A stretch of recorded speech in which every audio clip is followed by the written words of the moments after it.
Welcome to Restore the Glory podcast. My name is Jake Kim. And I'm Bob Schutz. We're two Catholic therapists sharing what we've learned personally and professionally to help you on the journey of restoration. If you've been blessed by our podcast, please prayerfully consider partnering with us on Patreon. Your support will help cover the cost to produce the podcast, but will also give you access to exclusive content like monthly reflections and special live stream teachings. Go to patreon.com/restoretheglory and join the mission of experiencing the restoration of our God-given glory. So Bob, it's good to be with you again today. We just finished a kind of a smaller series that we did on mother wounds, father wounds, and marriage wounds. And I think that really impacted us, and hopefully it impacted our listeners. And now we thought we'd dive deeper into marriage. I think we promised that to our people. And so this is a topic that's really on your and my heart, I think on multiple levels. I think primarily because of our marriages, and then secondarily because of who we've helped along the way and just what we see in culture. Well, how are you feeling about starting off the series? Yeah, this is a great passion of mine, is to see all of us live into the truth of what God intends for marriage to be, and at the same time recognizing the struggle that is, and the pain that's caused when that's not what we want it to be, in our marriages and then in our families. As we talked about last time, it's almost invisible the way that a marriage affects children, and even the spouses. I mean, the spouses are more aware when the marriage isn't going well, but it has a huge impact, and not only in the family, but outside the family. Everybody can feel the grace of a good marriage. And everybody in some way or another feels the angst of a marriage when it's just not clicking and there's not that synchrony and the witness of Christ's love there. Yeah. So that's my desire with this, is we can grow personally, but also just illuminate the things that we've come to discover over the years in the struggle and in the learning, and share that with others. Yeah. It's funny that when you said that there's a song that's a Christian song that I really love called New Wine. And do you know the song? No, but I know the theme. Yeah, that gave it away, didn't it? But the song is real. I'll put a link to it in the show notes. It's a beautiful praise and worship song. And it basically says, in the crushing, in the pressing, you are making new wine. And for some reason, that song just puts perspective so much on what's going on. And I would say it puts perspective on marriage, but I guess I don't want to start with, the great ball and chain, all that kind of negativity. But I think the beautiful part of it is maybe some perspective, and maybe that's a place we can start about the intention of marriage and what it's all about and what's the background. And I think maybe our quote for today will help us about why does it exist and what's it all about. So our quote for today is from Ephesians chapter 5, and it says, "For this reason a man shall leave his father and mother and be joined to his wife, and the two shall become one flesh. This is a great mystery, but I speak in reference to Christ and the church. In any case, each one should love his wife as himself, and the wife should respect her husband." So, Bob, there's so much there. This is a large part of the whole theology of the body, is just that passage. So there's a lot we could get into, but I think, we need a background. We need a backdrop. We need a standard. It's very similar to our theology of the body episode or series that we did a while back, that if we're looking at the human person, we have to understand what the intention behind the human person was to be able to determine what's healthy and not healthy. And here again, we need the same thing in marriage, because marriage is got so many definitions out there right now and so many different perspectives. And we need that kind of, I guess, for lack of a better word, a gold standard, if you will. Like they talk about with money, that you need a gold-backed dollar or whatever it's called. Well, we need a truth-backed marriage to be able to know what's healthy and not healthy. So that sets the background for then maybe you start to understand, why is it hard? And why does this happen? Why does that happen? Well, if you understand the background, maybe that'll make more sense. Yeah, there's been a phrase going around, especially in sports, but probably other places too. The standard is the standard. It's and we want to lower the standard of Yes. marriage because we all recognize how we fall short of it. But without the standard of truth, without the reality of what marriage is, we make a mess of it. And so we really need that as an inspiration, but also as a grace, to live into it. Right. St. Paul in his letter to the Ephesians, he's talking about marriage, and he says a very important line there. This is a great mystery. And then secondarily, but I speak in reference to Christ and the church. I think he's doing some really important things there about setting marriage in context of its greater story, of the larger story. And essentially what he's saying is that the standard is Christ and the church, Christ's love for the church. That's what marriage is coming out of. In other words, God's design. If you want to see marriage as God intended it to be, John Paul II goes, go check it out before the fall. That's really, those are Jesus's words, when he's addressing the Pharisees, like, in the beginning it was not so, is his phrase. He's basically going, let's go check out, what it was like before everything went haywire. But then today, like the reference of Christ and the church is, again, another way that we understand and see marriage. So I don't know about you, but there's kind of two places I go to look at what it's supposed to look like before the fall, and then Christ's love for the church. And there, I think we maybe need a little bit of qualification, because people can go, seriously? Like, the church isn't doing so hot, or, those kind of things. We go, now that's the people who are mediocrely, or, not necessarily totally living out the truth of the church. Yeah. And in that Ephesians passage, it's talking about the washing and cleansing of the body, which is baptism imagery.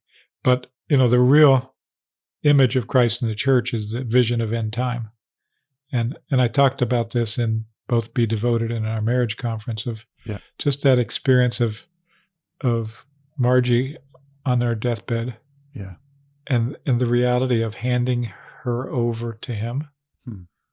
And literally knowing, in the depths of me, our marriage fell short of the great mystery, but the great mystery sustained us and inspired us and led us to that point. But I was really handing her over to the true bridegroom, who was going to love her unlike any way that I was ever capable of loving her, and yet the inspiration for how to love her over the years. Yeah. And I think it's in that vision of Christ and the church where we see the full church, and even seeing Margie and her completeness then in that kind of love gives a picture of what true marriage is. Marriage is that kind of love that transforms us so that we can become fully alive in Christ. And I think that's touching on the great mystery. Yeah, you say something there about fully alive in Christ that to me is a key. Literally, that's a key that unlocks what marriage is all about and in my experience, because I think so many of us, me included, probably you too, you have the temptation, I guess, maybe that's not the right word, to go into marriage going, this is going to answer all the questions. This is, and it's beautiful, this great hope that we bring to the sacrament and to our relationship with our spouse, but it falls short. And that can be a real rude awakening for a lot of us. I don't know about you, but when did it hit you that this isn't what I thought it would be? Probably early on in dating. Good point. Yeah. I remember the euphoria of the early infatuation. Yeah. And then the first kinds of conflicts that kind of knocked us away from that. And there were times in marriage also, I would say probably after the first 6 months of marriage, like, again, that honeymoon period of marriage. Yeah. And then, some of the reality of each of our weaknesses, and, when you're talking about the yearning we have in marriage and the looking for fulfillment, I think back of Adam saying bone of my bone and flesh of my, there's something, God intended in that communion, that fulfillment of, here I have somebody that has totally given themselves to me, and I'm totally giving myself to them. Yes. and we're lifetime partners, and we're going to have a lifetime companionship, and we can make love anytime we want. And, Right. any of those ideas Yes. have a basis in truth. It's not that they're all Amen. wrong, Right. except for they don't account for our brokenness. And so, what happens soon after we have this romantic infatuation with each other and really get bonded in that, which is a good thing. Yes. We begin to see each other's weaknesses and our own weaknesses and our own frustrations. Yeah. And all of a sudden we lose sight of the great mystery of the other. One of the things that I like to think about in terms of the great mystery is continuing to see Christ in the other at every moment, so that we can see their goodness and their wholeness, even in the face of each of our shortcomings, and to be able to see that in ourselves. And I think once we lose sight of Christ in our marriage, of Christ in the other, we begin to judge each other and begin to diminish each other, and we begin to see each other as fallen creatures rather than as glorified people. And marriage is both of those, so it's not like it's one or the other. Right. When we marry somebody, we marry both, hopefully, the Christ in them. Yes. And the broken Eve or Adam in them. And it's in us. And, they married the same. Yeah. Yeah. And I don't know if many people, it's implied in the vows, but I don't know if many people go in realizing that the point of this sacrament is, like you said, it reminds me of our Peter series on Eyes on Jesus, where, like the point is communion with God and communion with his people. And I would say, like, my experience of marriage, it's the saint maker. Like, it is the greatest saint maker I know. But if you don't go into it with that mentality, I say to people jokingly, marriage is either a blessing or a curse. And a lot of that has to do with how you interpret the adversity and suffering that's a part of it. Because if you went into it thinking, this is supposed to be my pleasure center, that's not totally true. But I think the other part of that coin that gets confused, hopefully this makes sense, is a lot of it also has to do with the mishandling of desire. The desire, that's what I loved about what you just said. The desire that we have isn't bad. It's not the desire's problem or fault. It's a combination of asking a human to be God, that's going to let us fall short, and encountering the brokenness in ourselves and someone else. Yes. Those two dynamics of, wow, you're not God, but I kind of wanted you to be, but I didn't even know that's what was going on in my heart. And two, I thought you were perfect. Yeah. Those two combined to make it not heaven, even though that's what we're longing for. And that's the beautiful part, is a holy marriage is supposed to go, man, this is like heaven on earth in a way, even though it's way short, but you go, yeah, now you're on the right track. That's its intention and design. Yeah. And if you think about God is love and marriage is about love, then to have God in the center of the marriage is to have love in the center of the marriage. Yeah. And when we get into our woundedness, it's places where we've forgotten God. Yeah. We're starting to look at something less than God. Yeah. Unless we bring that brokenness to him. And so if we can do that in marriage, if we can continue to see the mystery of God in each other, right, and even bring our brokenness into that love, then it's the most incredible love, because it's a love that sees us in all of our weaknesses. And I think we've shared this early on, sees us in all of our weaknesses and still sees the goodness in us. And once we lose that, if we ever lose that, marriage is in trouble. Yeah. But if we can keep that perspective, no matter what's going on, just see the goodness beyond the brokenness, see Christ beyond our brokenness, in each other, and love each other in our brokenness, and see that the other person's brokenness isn't their identity, and our brokenness isn't our identity. That's really a key to a good marriage. Man, that's true. I hope that our listeners, as you're hearing this right now, the hope is that you can start to set up what Bob and I are saying and let it sink in, and maybe begin to shed some light on your own marriage, or your girlfriend or boyfriend, or, as you're considering marriage. Because I think some of these concepts, like, I'll say it this way. I think for me, I had heard a lot of the good stuff before I was married, but I didn't have a clue what that was actually like until I got married. And it took me a while to actually take the concept of love Heather like Christ loves the church, for example. Like, you actually have to sit with that and unpack the practical of what that means instead of it just being a nice idea or whatever. And maybe for a moment we can zoom in. There's this, Bob, you've mentioned it before in other places, and I really have kind of sat with this because I love imagery, where a picture or an image tells a deep, deep story. Picture's worth 1,000 words or whatever. And one of the images that I love is the veil. And the concept of a veil. And so it's very much in the marriage, it's this huge piece of the marriage ceremony, but it's also a very biblical thing. Like, you see references to the veil all the time. And so I think there's a really cool dynamic that goes on here. And just if we think about the veil, there's a twofold meaning to it. And at least I'll say in my experience. And the first meaning is the deepest and most heart level one, is when his wife is unveiled, right? It's supposed to be this rich, deep, symbolic meaning of, I've crossed a threshold.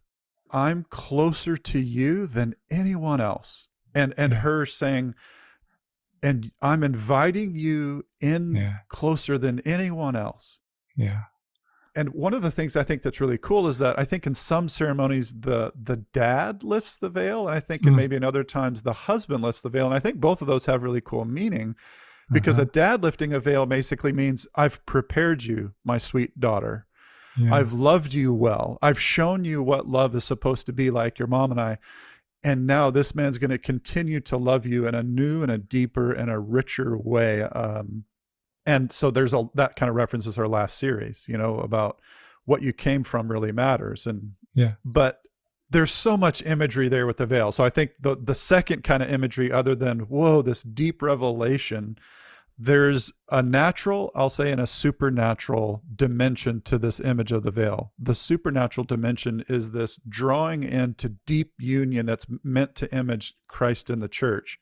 When Jesus died on the cross, what was torn or open was the veil, which was considered a barrier between God and his people. And so there's a lot to ponder there. I think on the natural level, the veil is this, here's the reality of who I am. Will you love me? The veil kind of also hides things. Yeah. It keeps it hidden. It's a mystery. And one of the realities is when you get into marriage, there's very little hiding if you're living it. All the stuff starts coming out. That's my story. Like, everything came out from behind the veil, for better and for worse. Yes.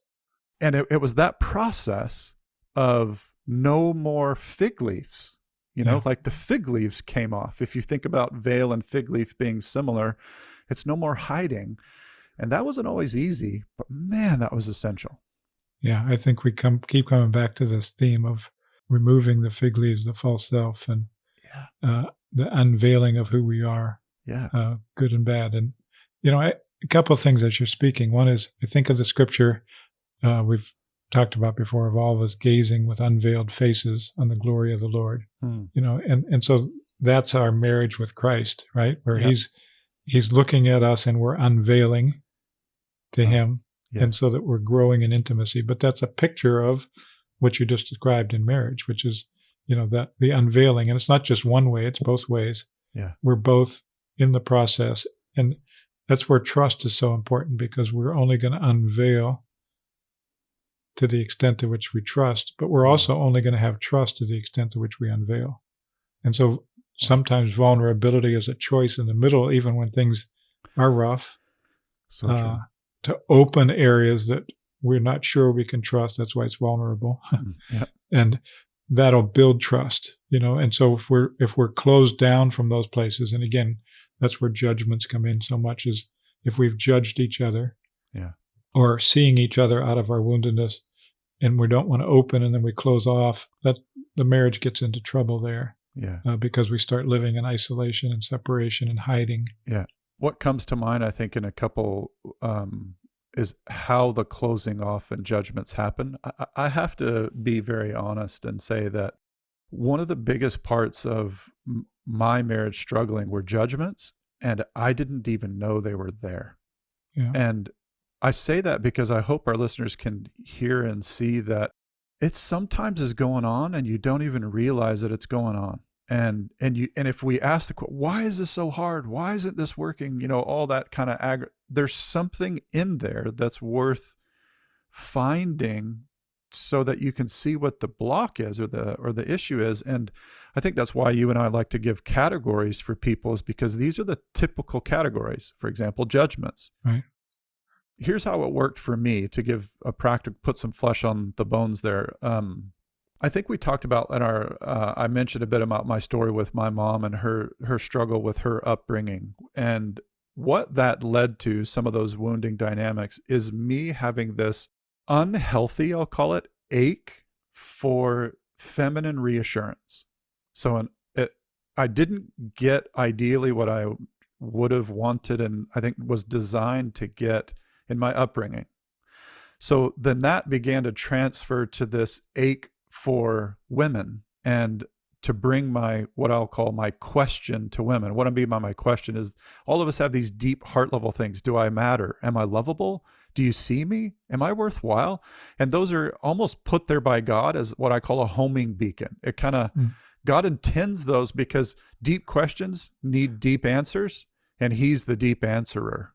And he it's like this thing that draws you back to himself, if you're willing to listen and find the deep answer. But anyway, so I had that deep question. So I began to take it to women and girlfriends. And I had a lot of girlfriends, but I didn't even see that was a problem. I just was like, well, yeah, that's just what you do. And all the while, what I didn't realize under the surface is I'm trying to correct the wrong or the void that happened in my childhood.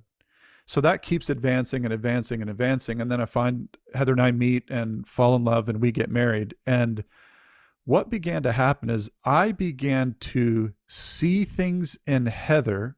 Now, they weren't actually there, but I was for sure that I saw them.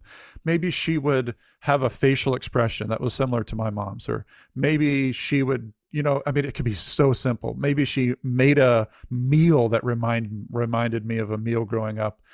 And then all of a sudden I made judgments like, you're just like my mom. Mm-hmm. And that is you got to be careful with those, because that can create like a death blow to a marriage, is judging someone for who they're not. Now, Heather could feel all of that. She could sense and feel it, and it impacted our relationship significantly. And I had no idea that I was doing it. And she would go, why are you doing this? And I'm like, see, there it is again, just like my mom, and now I'm self-fulfilling my own prophecy of what's going to happen. And oh man, it took a long time for me to be able to see how I was judging Heather. Yeah, that's the story of our struggle in marriage. I mean, I think what you're describing is universal. And what we've talked about in the anatomy of a wound and the way that happens. And we inevitably filter how we see others through our wounds and our judgments and our beliefs and our vows. And so we inevitably bring those into marriage. I mean, I don't think there's any way to avoid bringing those into marriage. And it's the grace of a good marriage that we can see those and walk through them and have somebody that will persevere with us through those. And we would persevere in seeing them beyond our judgments and beyond those things. And I think that's the beauty of a good marriage. And if a marriage doesn't get to that level, I think it's because there's couples that aren't dealing with the deeper places of their hearts with each other. Because I don't know anybody that doesn't have that in their marriage. Some people seem to get along great, but somewhere beneath that are these areas that need to be addressed and need to be dealt with. Yeah. To me, that was an unveiling of my heart. That's what happened, is my experience of myself, the reality of myself, I didn't even know, but it was marriage that raised that awareness. Now, on the flip side, if it wasn't for Heather's faithfulness, we for sure wouldn't be married. And I say it all the time, and I mean it very genuinely. And it's funny. There's a part of me that says this and goes, good Lord, Jake, shut up, because I'm still not whole. And the other part of me goes, no, this is true. And here's the thing. If it wasn't for Heather, I wouldn't be the man that I am. And I can say that with a complete confidence, because I did not have the motivation, the desire, the environment with someone who would love me as faithfully and at the same time not tolerate my BS. And it was that combination. She was faithful, as well as we're living in reality, honey. We're not doing lies and deceptions and fig leaves. That combination was an incredible gift, but I cannot say that it did not feel good a lot of the time. But over the course of the years, I have grown to appreciate deeply Heather's honesty, where before I would label it as harsh criticism, just like mom. Yeah. And that wasn't fair. Now, it's not like Heather's perfect. I joke now and say I'm married to the Heather Kim, and I emphasize the. Again, what's funny now is audiences chuckle because they know who she is. And I'm like, yep, I'm married to the Heather Kim. Yeah. And she's not perfect, and she'd be the first to admit it. But I'm just trying to share this in hopes that our listeners can see these dynamics, because marriage has been one of the most difficult things in my life and one of the greatest things in my life. Other than my relationship with God, my marriage has been the best thing, but it hasn't always felt good. Yeah, I can echo that. Marriage has been, mine is now over, but marriage was the most difficult relationship and the most fulfilling relationship, both at the same time. Yeah. I think what you just described is, I think, a growth in marriage. Part of the unveiling of our own woundedness is a growth in marriage. And we move from, kind of being repelled by the other person's weaknesses and our judgments of them that are compounded by all of our woundedness. We're repelled by that at some point. In those moments, we think all of our problems are because of you. If you would just be what I need you to be, we would be great. Right. But, I need to change you to be what I want you to be this perfect image of what I want you to be, which nobody wants to be changed, disrespected. But I can look at my own relationship with Margie and how she felt me trying to have her live up to this ideal that I had early on. But there comes a point, I think, if you have your eyes open and you have a relationship with God, where you begin to see that you're projecting things onto the other, and that I need to deal with my stuff because it's my stuff, not her stuff that's getting in the way here of me loving. Yeah. And when we give our vows, they're unilateral. I don't say, I will love you if you love me. I will be faithful to you if you're faithful to me. I will love you for better, but not for worse. Yeah. That we say, I will love and honor and cherish you all the days of my life until we die. Wow. For better or worse, sickness and health. Yeah. And that's my responsibility before God. I'm not going to be judged for how Margie loved me when I stand before Christ. I'm going to be judged by how I love Margie and failed to love her. Right. That's a sobering reality. Yeah. It's what's the measure of my love? Right. And is it pure?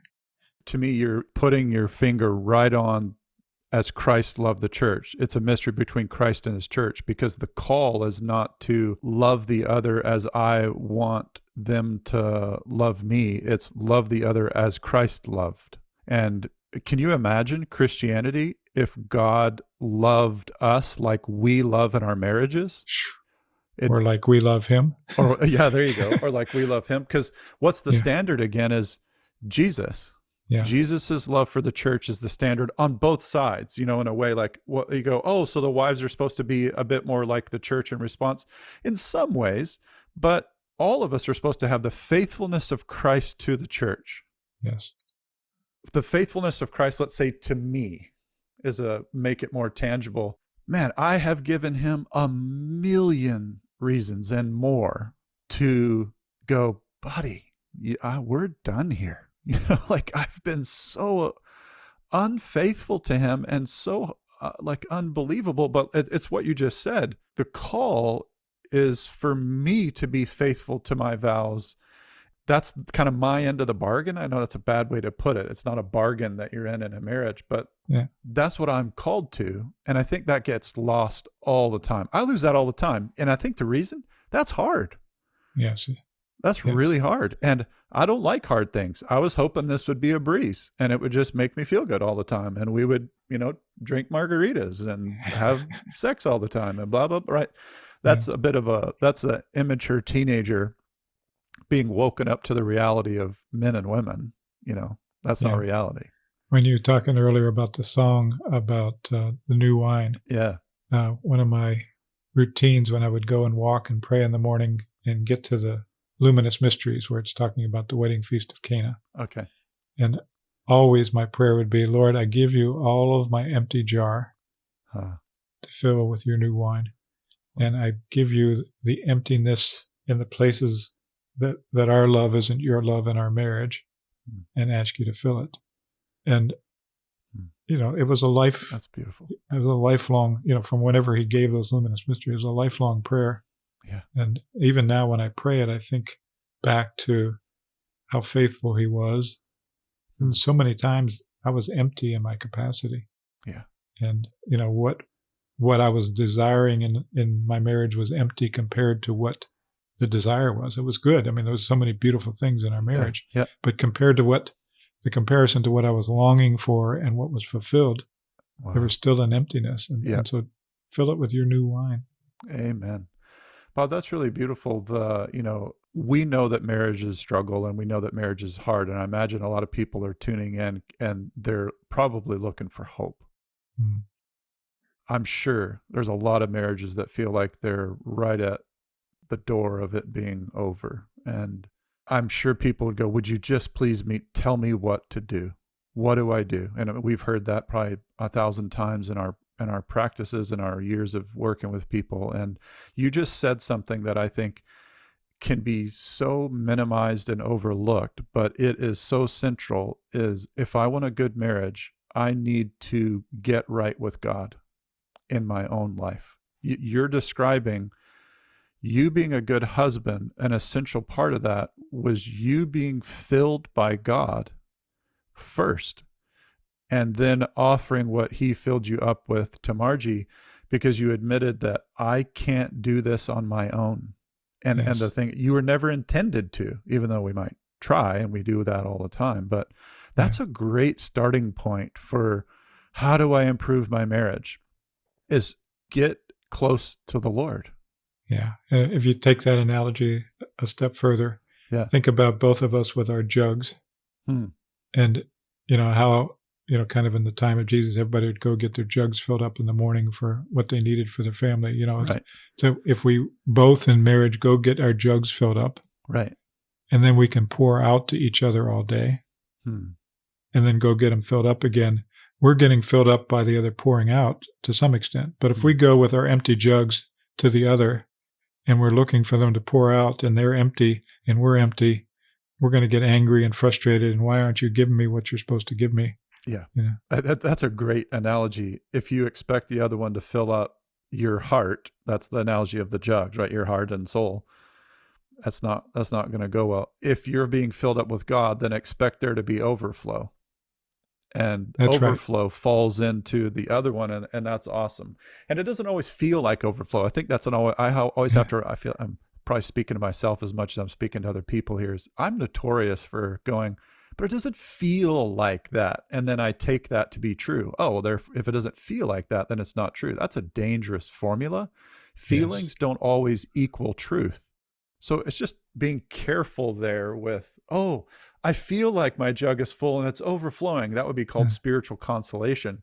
You could still be full in desolation and still be pouring out in desolation, and it still be fine. It just might not feel like it.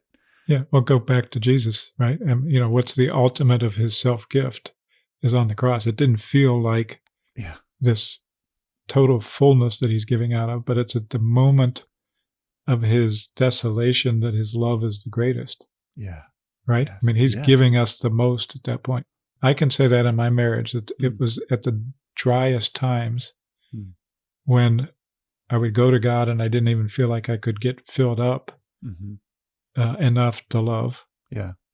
That choosing to love in those places in desolation was living more Christ's love in those moments than when we're just totally infatuated and euphorically connected to each. I mean, I love those moments. Right. You know, we'd make love and it'd be such a great connection there. Yeah. But those moments when it wasn't, sometimes it was greater love because it was more offering out of will for the good of the other. And which is what I said my vows for better or for worse. Amen. And when I handed Margie over till death do us part, there was such a realization of, oh God, you've been so faithful to us through all of this, better and worse, richer and poorer, sickness and health. You know, you've just been present through all of us. And I can see the fruit. I can see the beautiful fruit of our marriage in the midst of all of the thorns and all of the emptiness and everything. And, you know, to me, that's what I treasure is all of that. Yeah.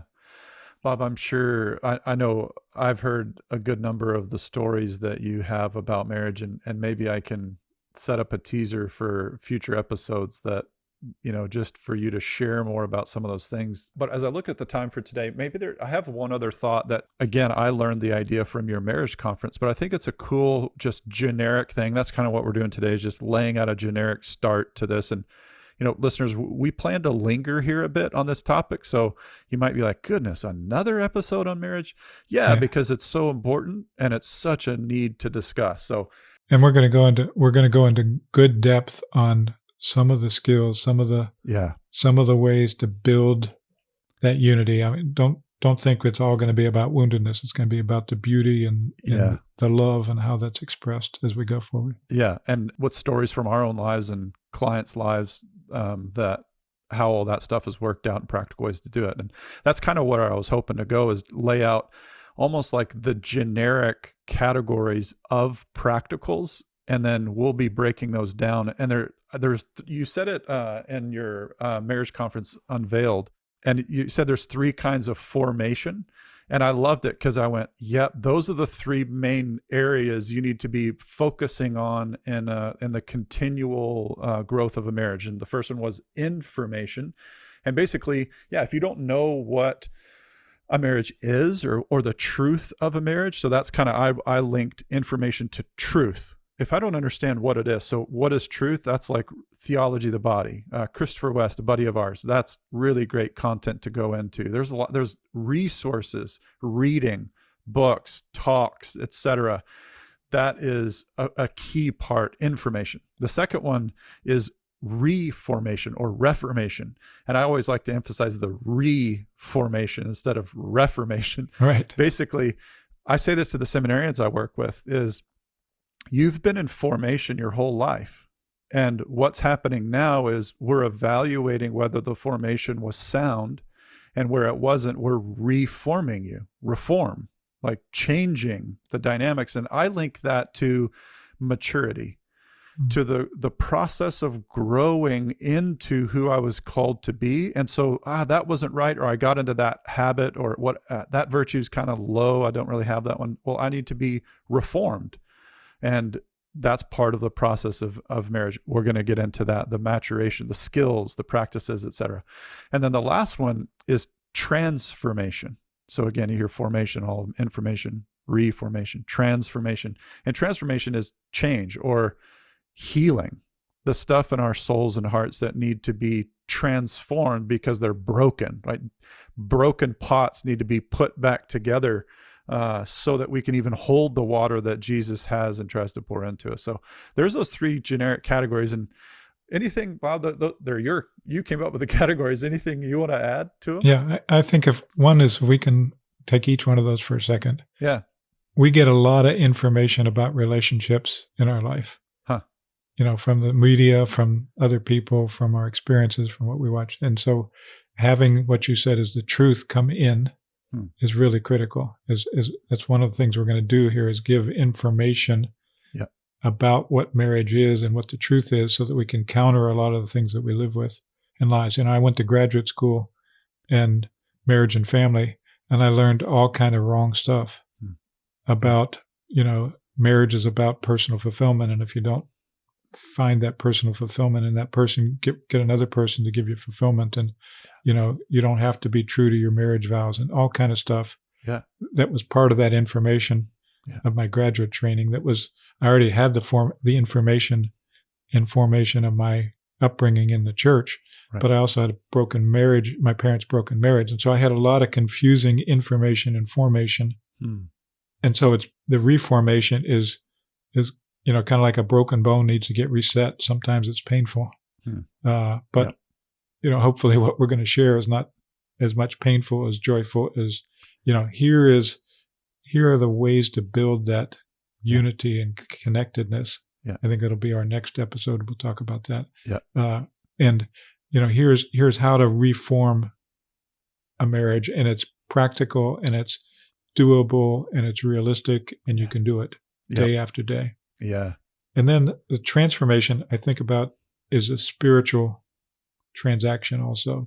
It's, the church talks about the sacraments being the basis of our transformation. And so living a relationship with Christ in marriage and appropriating the gifts of the church and the graces of the church brings the transformation that we need. Like going to daily Eucharist is something that I started to do midway through my marriage because I needed it to be able to love like Christ loved. Or going to confession not once a year, but once a month. Because, and daily in my own prayer life, confessing and receiving that, because I need to be transformed in order to love like Christ loved. Man, there's so much there, Bob. That's why we're diving into the series. There's so much there, and that's what we want to offer to our listeners. A couple things that come to mind just personally is confession, I would say for me, was essential in the ongoing restoration of my own heart and my marriage. And so, when you talk about the sacraments being the key to transformation, I know that very, very literally. And it got to the point where I could physically feel the shift that would occur after I left the sacrament. And often I was confessing things about judgment of Heather or not treating her as well, or not loving well. And it truly was transformational. And so that's not just a cool idea for me, but I didn't feel that again, to go back to that idea, a lot of the time. It was like way down the road, hundreds, maybe 1,000 of confession, 1,000 times going to confession. I don't know the number, it was a lot. But my body literally started to know that something was different. I could feel the difference. Lighter. I felt free. It was literal. Like felt like a weight came off my shoulders. So I really can't emphasize that enough. And I think one more step, when I was in one of those confessions, this is really beautiful. A priest who was a seminarian that I taught. So, those are some of my favorite guys. You teach them, and now they're a priest, and you go back to them for confession. So I went to him to confession, and he gave me a beautiful, beautiful penance that was this beautiful pastoral advice. It was such a cool full circle moment. And he said, Jake, one of the greatest prayers that any husband or wife can pray is every day you need to be praying your wedding vows again. Wow. And he said, I want you to literally pray out loud your wedding vows. He goes, you don't have to say it to Heather. You need to say it to yourself. And say it in front of the church, triumphant and the Lord. That has been such a powerful practice for me, is just, I literally Googled, Catholic Mass wedding vows, and I copied and pasted them onto my phone. And so there's a literal me of, I'm praying my marriage vows, not every day, I don't do it perfectly, but that's been a powerful prayer where I'm accessing kind of that sacrament. That sacrament again too. And it reshifts your focus. It sure does. All of us in our self-centeredness can say, well, what about me? What about me? And the marriage vows is, what about me? How well am I living what I've promised to live here? And, again, going back to the sacrament of reconciliation is a place of grace and mercy. And so continuing to take all of my failure, my weakness, my brokenness before the Lord, who sees me in my wholeness, and that's transformation. whether it's in the Eucharist, Sacrament of Reconciliation, and the wedding vows, then bringing that grace to my spouse to the best I can, to the best I can. Yeah. And I know people are at all different places here, some not married, some pre-married, some in consecrated life, but all the things we're talking about apply across the board because it's our great mystery. It's the great mystery we're all living. Yeah. I mean, in some ways, this may be a bit dense theologically. I don't mean dense as in stupid, but just thick to get through. Is in one way or another, we all get married. I say that to the priests. You're getting married. You're just not the same kind of bride that I married. And so the same skills on a generic level apply. So if you're consecrated, if you're a priest, even if you're single and you have a consecrated single life, you're still called to be in union with Christ and love the children that come in. So we could talk about spiritual children. That's a huge part of our journeys, both on being the child and also being the father. So marriage, you don't bypass marriage. I think what a lot of people think is, but I don't do the sex part. Yeah, you might not physically do that part, but in our heart of hearts, that's why marriage is the primordial sacrament, right? It sets the tone for all the other sacraments. So anyway, a bit of dense theology there. Yeah, but I think at a practical level, those of you who are listening to this say, well, I'll tune out from this series because I'm not married. There's going to be a lot of riches for you in this as well. So this is for everybody, even though in a particular way we're speaking to marriage and married couples. Yeah, I needed a lot of this before I got married and did it after the fact, and Heather and I have the scars to prove it. But yeah. Well, listeners, thanks for being with us and thanks for listening. We hope this episode blessed you. Maybe you want to, go through this series with a few couples, and maybe you want to invite them and just send this episode their way and say, hey, why don't we listen to these episodes as, 2 or 3 couples, and then we can talk about the things that are coming up. I know for Heather and I, that was helpful to have couples to journey with and not try to do it all alone. So I give you that idea. And if you want to do that, you know where to find the podcast, iTunes and other places, or you can go to the website, which is restoretheglorypodcast.com. Thanks for listening. And we're praying that you would continue to experience the abundance of God's love, mercy, and healing.